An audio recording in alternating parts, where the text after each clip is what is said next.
एक बार सब भाव से कहिए हर हर महादेव। अब हम कथा श्रवण करते हैं देवादिदेव महादेव के दिव्य और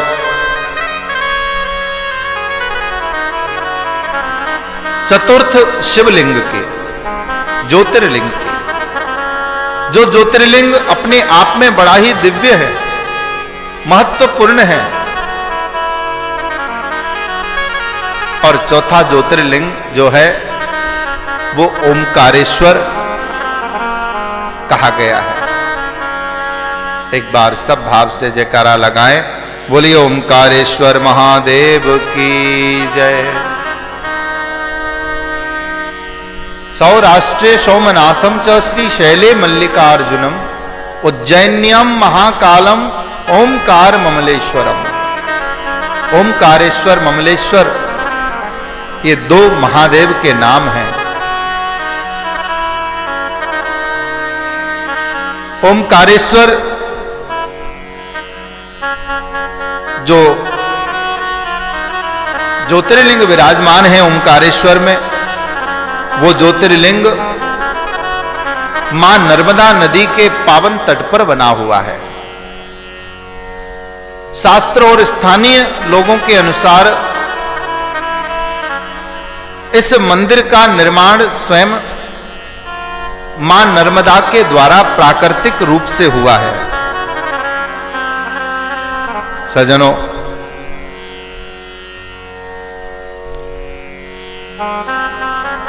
नर्मदा खंड में, नर्मदा क्षेत्र में ही ओमकारेश्वर विराजमान है, जिनकी महिमा बड़ी ही अद्भुत है। मानधाता क्षेत्र इस क्षेत्र को कहा जाता है, जिस क्षेत्र में भगवान ओमकारेश्वर के रूप में विराजमान है।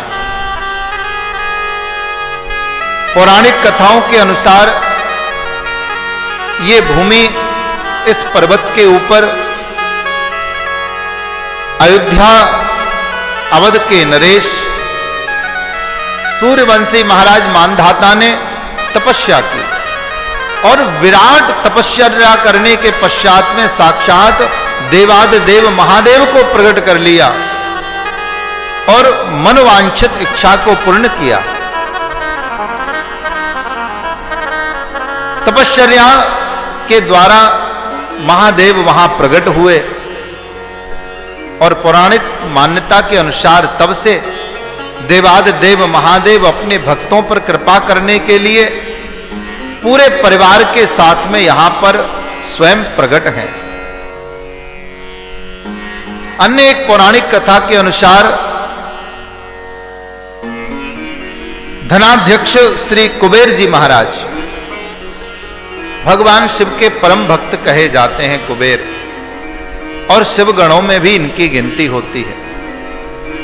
ऐसे धनाधिपति, धनाध्यक्ष, देवताओं के कोषाध्यक्ष श्री कुबेर भंडारी, इन्होंने भी आकर के इस पवित्र भूमि पर, नर्मदा मां के तट पर हजारों वर्षों तक दिव्य तपश्चर्या करके महादेव को प्रकट किया और मनवांछित वर प्राप्त किया। तब से यह स्थान अत्यंत ही दिव्य है और मनवांछित इच्छाओं को पूर्ण करने वाला है। आज के समय में जब हम ओमकारेश्वर महादेव के दर्शन करने के लिए जाते हैं तो नौका से या पुल से नर्मदा माता के दिव्य क्षेत्र को पार करना पड़ता है और फिर ओमकारेश्वर महादेव के दर्शन होते हैं।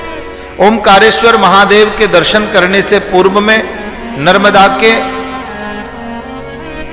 दूसरे तट में विराजमान ममलेश्वर महादेव के भी दर्शन करने का विधान है। अधिकतर भक्त जाते हुए पहले ममलेश्वर के दर्शन करते हैं, फिर नर्मदा माता का पूजन आदि करने के पश्चात में ओमकारेश्वर महादेव के दर्शन किया करते हैं। बड़ी ऊंची सीढ़ियों पर चढ़ने के बाद में ओमकारेश्वर महादेव के दर्शन होते हैं और ऐसे दिव्य दर्शन जो भक्तों के जीवन को धन्य कर देते हैं। सज्जनों,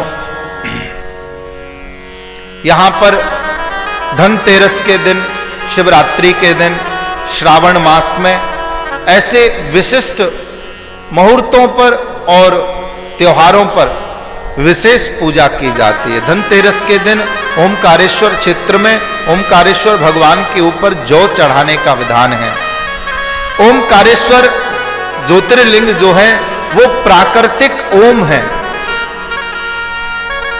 सैटेलाइट से लिए गए चित्र इस बात की पुष्टि करते हैं और ऐसी पौराणिक मान्यता भी है, जैसे भगवती जगदम्बा का त्रिकोण महाकाली, महालक्ष्मी, महासरस्वती का स्वरूप उत्तर प्रदेश में विंध्याचल विराजमान है, जहां भगवती का त्रिकोण रूपी यंत्र बना है और 3 कोनों पर महाकाली, महालक्ष्मी, महासरस्वती विराजमान है। ऐसे ही ओमकारेश्वर में प्राकृतिक स्वरूप से ओम बना हुआ है क्षेत्रफल में, और उस ओम के स्वरूप में ही बसी हुई वो पुरी, वो नगरी, वो स्थान ओमकारेश्वर कहलाता है, जो बड़ा ही दिव्य है। नर्मदा माता का सुंदर पावन तट है।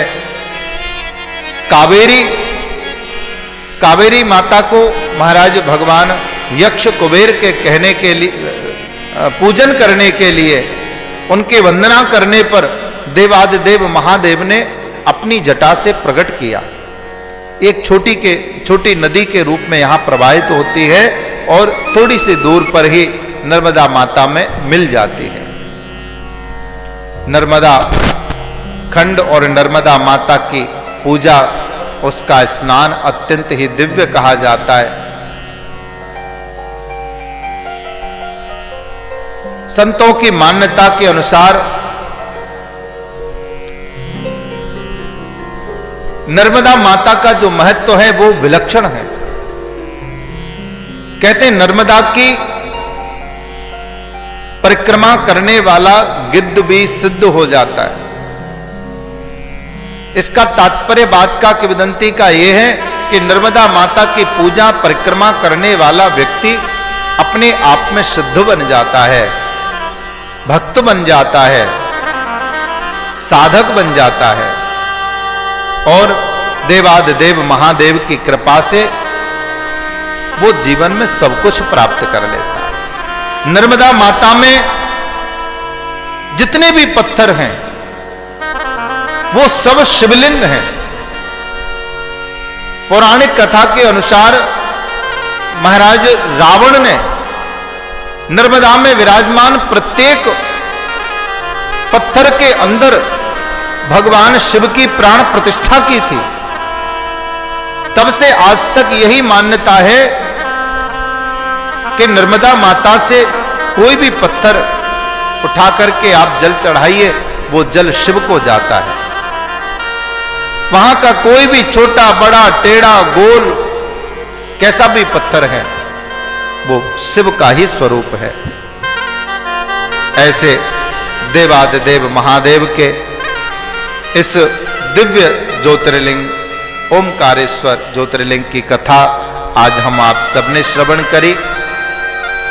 मैं बारंबार फेसबुक, यूट्यूब और ब्रजवाणी टीवी के माध्यम से जुड़े हुए ऑनलाइन इस कथा को देख रहे आप सभी भक्तों का हृदय से अभिनंदन और स्वागत करता हूं। देवादिदेव महादेव के चरणों में प्रार्थना करता हूं कि वो आपका जीवन मंगलमय करें, आपके जीवन में कभी कोई दुख न हो, कोई कष्ट न हो, आप सदा हंसते और मुस्कुराते रहें। महादेव महाकाल आपके परिवार की रक्षा करें। इस मंगलमयी कथा में नित्य प्रतिदिन पूजा अर्चना करने वाले समस्त भक्तों के ऊपर अपनी महती अनुकंपा कृपा परिवर्षित करें देवादिदेव महादेव। यही अंतर हृदय से प्रार्थना करते हुए आज की कथा को यहाँ विश्राम करते हैं। आप सबको जय श्री राम, जय श्री राधे, जय श्री कृष्ण, हर हर महादेव। ओम नमः शिवाय।